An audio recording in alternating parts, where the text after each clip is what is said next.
গুরু শিষ্যর মধ্যে ৩৩ কোটি দেবতা নিয়ে কথোপকথন হচ্ছে। শিষ্য গুরুদেবকে বলছে, গুরুদেব, অনেকেই বলেন হিন্দু ধর্মের ৩৩ কোটি দেবতা আছে, সত্যিই কি এত দেবতা আছে? গুরুদেব তখন বলছেন, খুব সুন্দর প্রশ্ন করেছ বৎস। এই ব্যাপারে অনেকেরই ক্লিয়ার ধারণা নেই। কোটি মানে ৩৩ করোড় নয়। কিন্তু গুরুদেব, কোটি দিয়ে তো সংখ্যা বোঝায়, তাই না? সাধারণত বাংলায় তাই বোঝায়, কিন্তু সংস্কৃত ভাষায় কোটি শব্দের অর্থ আরেকটি অর্থ আছে, তা হলো প্রকার বা শ্রেণী।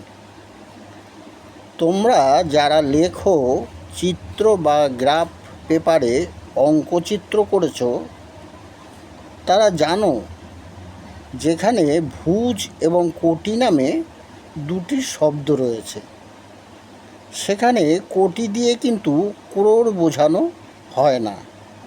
সেখানে কোটি ভিন্ন অর্থে ব্যবহার করা হয়।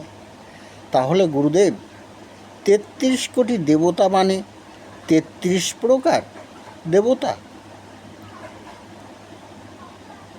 তো সেই ৩৩ প্রকার দেবতা কারা?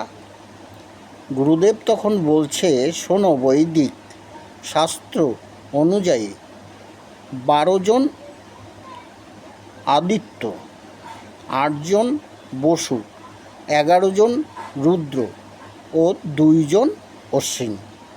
এই মোট ৩৩ জন দেবতাই ৩৩ কোটি দেবতা নামে পরিচিত। গুরুদেব তো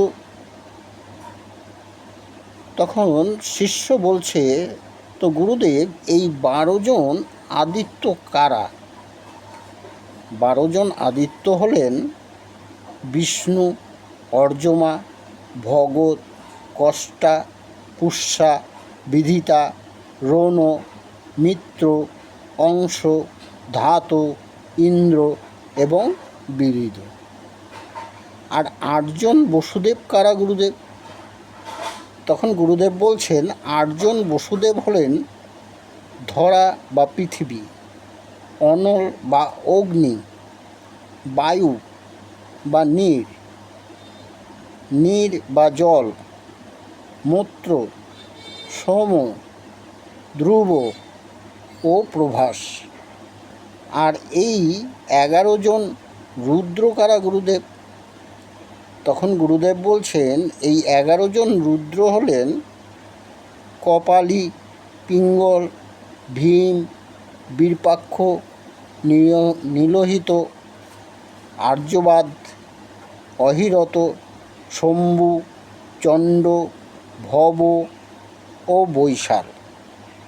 তবে গুরুদেব, অশ্বিনী কুমার কারা? আর সেই ২ জন অশ্বিনী কুমার হলেন নাসত্ব, দস্যু বা তস্যু। শোনো বন্ধুরা, তোমরা তোমাদের ধর্ম সম্পর্কে যদি বোঝাতে না পারো, তবে বদমাইশ যারা, তারা ভুল পথে তোমাদেরকে পরিচালিত করবে।